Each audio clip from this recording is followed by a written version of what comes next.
Hello guys, हमारे लिए मेरे से तुम लोग मेरे चैनल को सब्सक्राइब कर दो, बेल आइकन ऑल कर दो।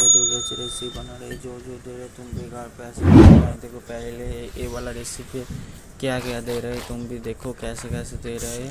तुम भी घर पे बनाने ज़्यादा टाइम नहीं लगता है, बहुत जल्दी हो जाता है। 10 मिनट्स एक दे दिया है। कैसे कैसे कर रहे तुम भी घर पे ऐसे बनाना। तुम लोग नया तो चैनल को प्लीज़ सब्सक्राइब करके शेयर भी कर देना, लाइक भी कर देना। मेरा वीडियो बहुत डाउन चल रहा है, तुम प्लीज़ मेरे को सपोर्ट करो। मेरा नया चैनल है, मेरे को कोई सपोर्ट ही नहीं करता।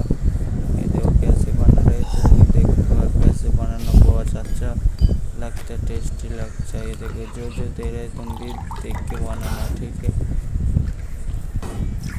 तुम लोग ये देख के रेसिपी घर पे बनाना, बहुत अच्छा लगता। फुल वॉच कर दो, लाइक सब्सक्राइब शेयर कर दो प्लीज़।